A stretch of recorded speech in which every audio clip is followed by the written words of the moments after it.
Volvemos a lo que habíamos informado. Vamos a dar comienzo a la reunión de la Comisión de Presupuesto a los efectos de tratar el expediente 2023 referido al proyecto de ley de exteriorización del ahorro argentino, que como ustedes recordarán, tratamos la semana pasada con la presencia de funcionarios del Ministerio de Economía, de AFIP y de Aduana, y donde se hicieron una serie de intervenciones pidiendo aclaraciones, etcétera, etcétera, y formulando obviamente opiniones. Quedamos, a pesar de que se había reunido las firmas del dictamen, habida cuenta de que había habido una imperfección en la convocatoria mencionando la palabra informativa, hemos decidido, la presidencia decidió en ese momento convocar a una nueva reunión a los fines de que los aspectos legales formales estén plenamente cumplidos y no haya por ese aspecto ningún tipo de cuestionamientos. En este momento me dijeron 35 diputadas y diputados presentes, es decir, que estamos en quórum perfecto para funcionar. La reunión informativa ya creo que fue ampliamente expuesta y todos los elementos allí han sido ampliamente expuestos. Por lo tanto, está ofrecido la palabra a quienes diputados o diputadas que quieran intervenir y a continuación pasaremos a la firma el o los dictámenes correspondientes, habida cuenta que la semana pasada desde la oposición se planteó la idea de que presentarían un dictamen de minoría. Así que me dice que la diputada Figueroa Casas pidió la palabra, le damos la palabra.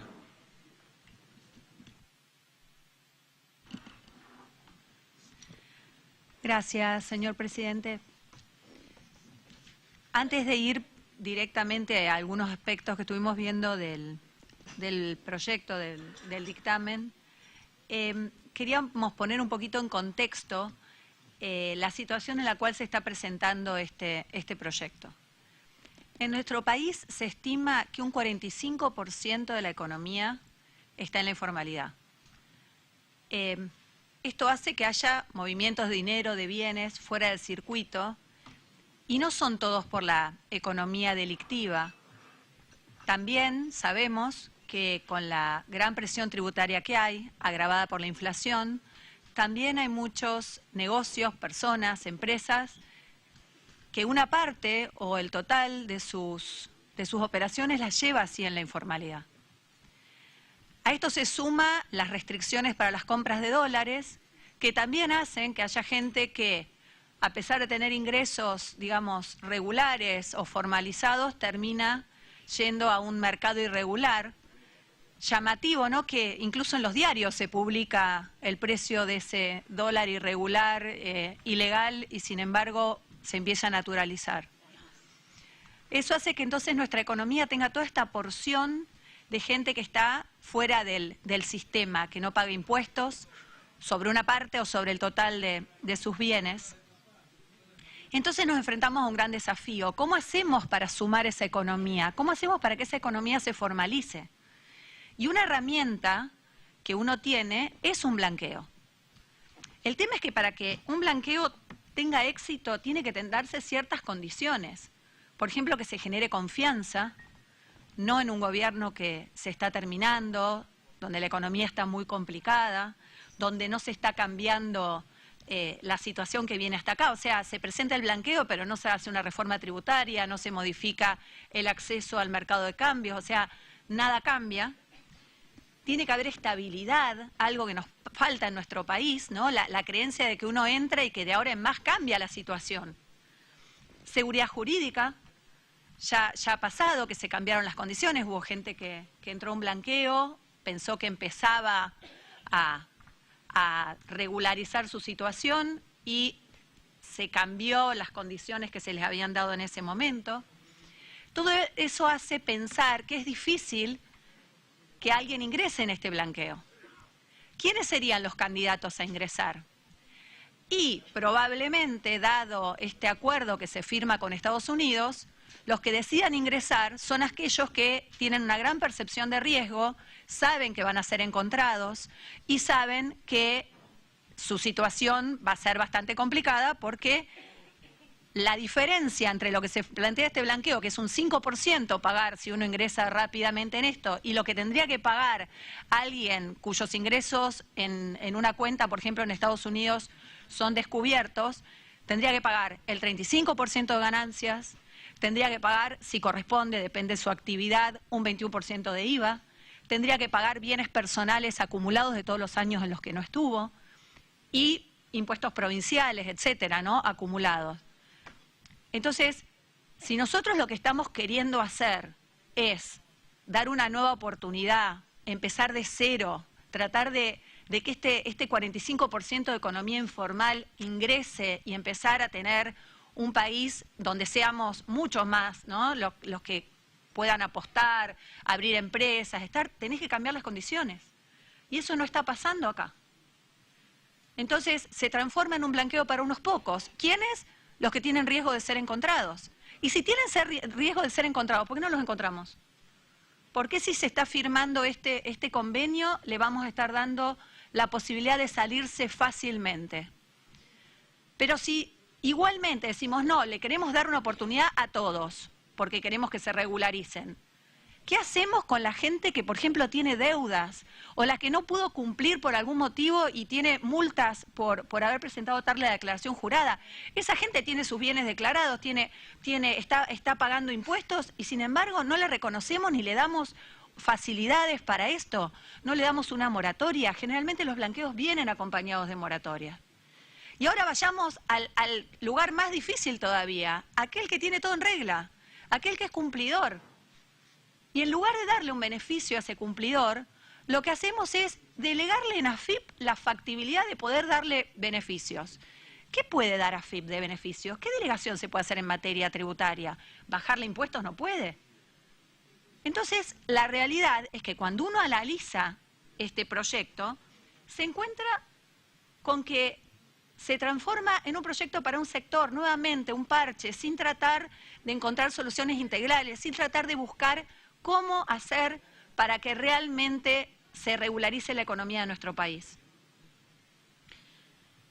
Por otra parte, fíjense esto, blanqueos que tuvimos desde que regresó la democracia. 1987 con Alfonsín, en 1992 con Menem, con Néstor Kirchner no hubo, con Cristina Fernández de Kirchner hubo dos, 2008-2009, 2013-2015, con Mauricio Macri en 2016, eso nos da 5.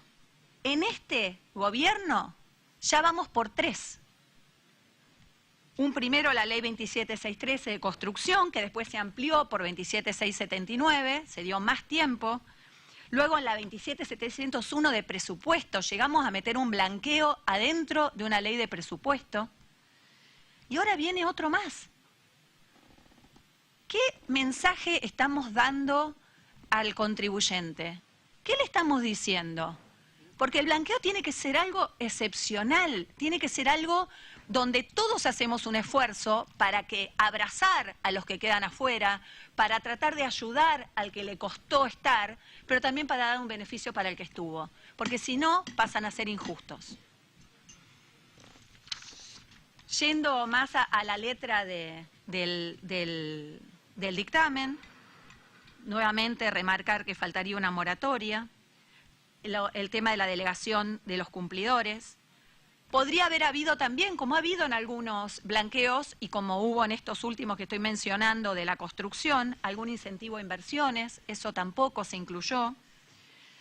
También un detalle que me parece que es importante, en otros blanqueos se hablaba de evaluar los bienes para las personas humanas por bienes personales, acá se está hablando de ganancias.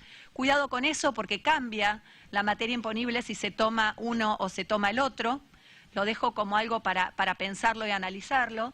Se hacía para personas jurídicas por ganancia mínima presunta que no está más, así que ahí sí es lógico usar ganancias, pero sería importante analizar, porque no es la misma evaluación la que se usa para bienes personales que para ganancias. Y luego también, fíjense la injusticia, ¿no? Está el régimen simplificado, este régimen simplificado por el cual se pueden blanquear tenencias hasta $50.000, y si es una persona que tuvo ingresos desde hace 3 años, su tope es el 35% de esos ingresos o $50.000, el menor. En cambio, alguien que nunca tuvo ingresos declarados puede blanquear $50.000. O sea, es absurdo que alguien que tuvo ingresos declarados tenga un tope que no lo tiene el que no tuvo ingresos declarados.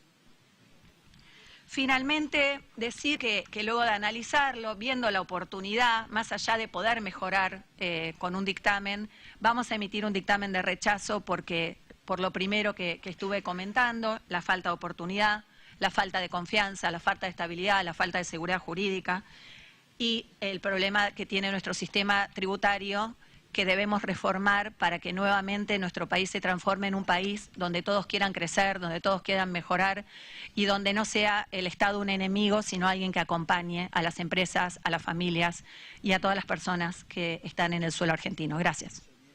Bien, gracias, diputada. Diputado Casareto, pido la palabra. Sí, muchas gracias, señor presidente. Hacemos, por favor, un poquito de silencio, escuchamos al diputado. Sí, a nivel internacional hay una serie de acuerdos que han firmado los principales países del mundo para el intercambio de información. En primer lugar, se avanzó sobre los denominados paraísos fiscales y a partir de los acuerdos en el ámbito de la Unión Europea o en el ámbito de Estados Unidos, se fue limitando el accionar de los llamados paraísos fiscales. El objetivo es eliminar el resguardo de estos lugares de fondos no declarados en los respectivos países, a partir del intercambio de información. Eso, con el correr de los años, fue limitando el flujo de fondos hacia esos países que se llamaba paraísos fiscales, se les llamaba, y se le fue poniendo limitaciones. Y muchos de esos fondos se fueron desplazando de esos países hacia los Estados Unidos de Norteamérica. Por eso es importante avanzar con el intercambio de información con la principal potencia de la Tierra. Y esto no es algo nuevo, es algo que se intentó en este gobierno, se intentó en el anterior gobierno, se intentó en el anterior gobierno. Recuerdo un exministro de Economía de la gestión anterior que pretendió avanzar en esto, lo hizo parcialmente, pero finalmente este acuerdo se logró con los Estados Unidos a fin del año pasado. A partir de ahí hay un acuerdo internacional, FATCA, que suscribe Estados Unidos con la Argentina para el intercambio de información de activos no declarados de argentinos en los Estados Unidos de Norteamérica. Ese intercambio va a proceder gradualmente con el correr de los meses hasta completarse en un momento determinado. Lo que el gobierno de la Argentina hace es proponer este proyecto de ley que ingresa a este Congreso en el mes de junio, por el cual se plantea, previo a ese intercambio de información, este régimen de declaración voluntaria del ahorro argentino no exteriorizado. Es decir, da la posibilidad de que los que tienen activos no declarados puedan presentarse cuanto más antes mejor, con un pago de un impuesto que es reducido al inicio y creciente a lo largo del tiempo. Así que, si uno mira quienes accedan a este régimen especial, van a pagar un impuesto especial del 5% entre los primeros 120 días de vigencia desde que se sanciona esta ley, una alícuota del 10% si va entre los 120 días en adelante, o del 20% si adhieren más tarde. El objetivo es que ingresen voluntariamente y claramente, si se los detectara, habría que litigar en contra de estos contribuyentes para cobrarle el capital, los intereses, las multas de todos los impuestos devengados y no pagados en los años anteriores. Lo cual significaría, por supuesto, litigar en contra de estos contribuyentes. Se da este régimen especial y se dice, el que voluntariamente se presenta, paga este impuesto y de alguna manera deja regularizada su situación. Y se hace con un sentido voluntario y con un sentido excepcional. Se refiere a la posibilidad de declarar moneda nacional y o extranjera en el exterior, sería básicamente moneda extranjera, pero el inciso A, moneda nacional y o extranjera en el país. O sea que se da la posibilidad de regularizar activos en el país o en el exterior. Inmuebles en el país o en el exterior, muebles, activos financieros en el país o en el exterior, o sea que se le da la posibilidad de regularizar la situación a una amplia gama de activos en el país o en el exterior. De esta manera buscamos ampliar la base tributaria, que estos activos que hoy no están registrados a efectos de pagar los impuestos en la Argentina estén registrados. Cuando uno mira los compromisos de deuda externa que tiene el país, nos encontramos con una deuda externa importante, acumulada a lo largo de los años, y cada uno podrá ver la responsabilidad de cada gobierno en el endeudamiento, pero que en paralelo, cuando en muchos periodos de la historia argentina creció la deuda externa, también crecieron los activos de los argentinos en el exterior. Y es más, cuando uno mira las cuentas del Banco Central o las cuentas del INDEC en materia de relaciones internacionales, nos podemos encontrar que tal vez hay más activos de argentinos en el exterior que la deuda que tiene la Argentina. Pero pequeño detalle, la deuda de la Argentina, del Estado argentino, y los activos son particulares, son de personas físicas o jurídicas que a lo largo de los años fueron sacando esos activos al exterior. Entonces, creo que es totalmente justo un esquema en el cual, o a partir de esta declaración voluntaria que proponemos en este régimen, esos activos se declaren y comiencen a tributar, y de no ser así, a partir del intercambio de información, que nos va a llevar unos meses más, pero finalmente se va a poder hacer. Para los que desde la oposición plantean cuestionamientos, acá el jueves pasado se habló de los regímenes de blanqueo que se instrumentaron a lo largo de los distintos gobiernos, radicales, peronistas, del gobierno anterior, de este gobierno. Los diputados acá presentes, algunos tienen más de un mandato, habrán tenido que votar algunos regímenes de regularización impositiva, de blanqueo. Algunos habrán votado parcialmente, algunos habrán votado con disidencia. Algunos votaron una ley en el Congreso y se encontraron que había exclusiones de funcionarios y sus familiares, y después se encontraron con que por decreto se pusieron excepciones y algunos familiares declararon igual regímenes, digamos, activos que tenían en el exterior, que no era el espíritu de la ley, pero se amplió por la vía del decreto. Podemos hablar largamente de esto. Pero finalmente este no es un régimen que va a beneficiar esencialmente a este gobierno, que como ustedes saben termina en pocos meses. Estamos hablando de un régimen que va a tener vigencia a lo largo de 360 días, que va a tener su inicio de tener la ley sanción favorable en este gobierno y va a abarcar durante varios meses del gobierno entrante. Así que el acuerdo internacional FATCA o el acuerdo con Estados Unidos es algo que viene trabajándose hace muchos años y que ahora se concreta. La posibilidad de exteriorizar activos se da ahora, pero pensando en el presente y en el mediano plazo, un poquito hacia el futuro de la Argentina. Y por supuesto, una parte de los fondos van con destino al Tesoro Nacional y una parte van con destino a fortalecer la política de viviendas. Así que, habiendo escuchado de los funcionarios el jueves pasado, sus explicaciones fueron profundas, y satisfactoria a nuestro entender, compartiendo los criterios enumerados en los fundamentos de esta ley, es que nosotros vamos a coincidir con este proyecto de ley, vamos a firmar el dictamen y vamos a proponer su aprobación en el recinto. Así que, señor presidente, muchas gracias y propondremos la aprobación de esta ley. Muy bien, gracias, diputado.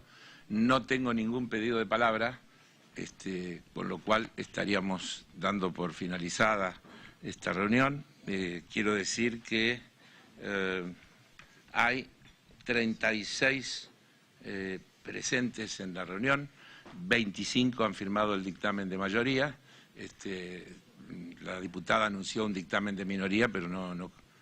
Rechazo. Ah, rechazo, perfecto. Muy bien. Así que con esto estaríamos finalizando. Quiero decir que hay algunas pequeñas cuestiones que vamos a sugerir en el recinto de cambios. Por ejemplo, para dar un ejemplo, el diputado Gioja me señalaba que en las excepciones faltan los hermanos, están los cónyuges, los hijos, etcétera, pero se omitió los hermanos, así que adelantamos que vamos a cambiar y vamos a incluir los hermanos para que no vuelva a pasar lo que ya pasó con algunos hermanos.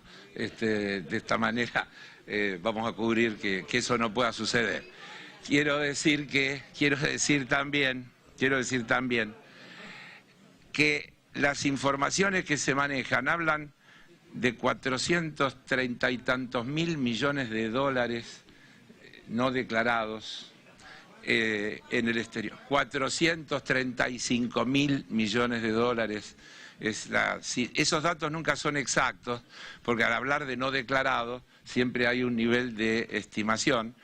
También esto que recién decía el diputado Casareto, la información indica que el destino principal son los Estados Unidos por diversas razones, y por eso este régimen de intercambio de información que se habilita con los Estados Unidos es una enorme posibilidad que tiene la Argentina de lograr reingreso de esos fondos, ingresos impositivos que se han perdido, siempre planteando, yo diría, el sinsabor que tiene aprobar un régimen de exteriorización, porque siempre estamos hablando de sujetos que no han cumplido con la ley, de empresas que no han cumplido con la ley, y por eso también se incluye un régimen simplificado para, yo diría, pequeños evasores, para decirlo de alguna manera, a los que se le ofrece un trato generoso y diferente para separar.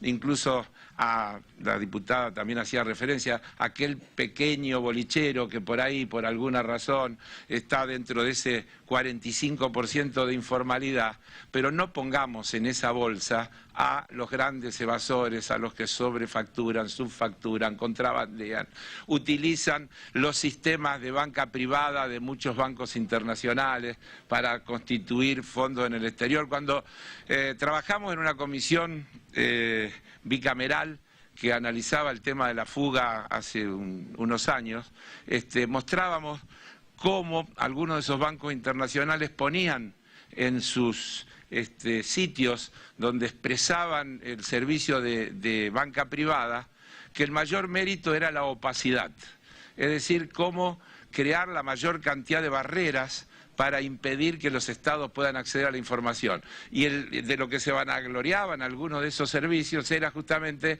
le garantizamos que tiene tantos mecanismos de opacidad que nunca se lo van a llegar a descubrir.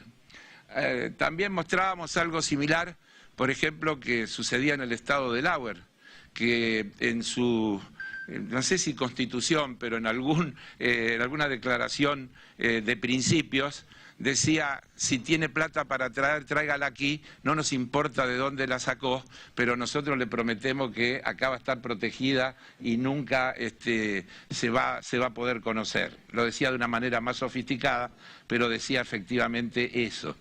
Entonces, haber abierto esta posibilidad del intercambio de información con los Estados Unidos va a posibilitar que aquellos que quieran declarar se pongan en regla y estén dentro de la ley, pero también va a posibilitar que pasado ese tiempo el Estado pueda ir a través de la información persiguiendo penal y económicamente a aquellos que no hayan entrado en ese régimen. Y eso creo es una asignatura pendiente que debería estar más allá de partidos, más allá de mayorías y minorías, más allá de oficialismos y oposiciones. Creo que es una cuestión que nos debería preocupar a todos como argentinos y argentinas, porque es una necesidad para pensar en un país que pueda funcionar, contener, resolver los problemas, que esto se termine o por lo menos se aminore para llevarlo a estándares internacionales, porque no podemos tener el orgullo de decir que somos el país que más evasión tiene. Pareciera que a nadie le puede hacer feliz eso. Por lo tanto, como también bien decía el diputado Casareto, esto está hecho con una perspectiva de nación, porque estamos hablando de un régimen que, si lo tratamos y lo aprobamos, va a quedar vigente por un año y quien gobierne, sea la continuidad del actual oficialismo o sea otra fuerza política, va a disponer de esta herramienta para actuar en función de la defensa del interés nacional. Por lo tanto, sinceramente aspiramos a que podamos dejar de lado las cuestiones partidarias y ver esto como un proyecto que hace sin lugar a dudas al interés nacional y como tal obtengamos no solo un voto de mayoría, sino un voto de la mayor amplitud posible que le dé toda la fuerza que esto tiene que tener. Con esto termino, muchísimas gracias y nos vemos en cualquier momento. Buenas tardes.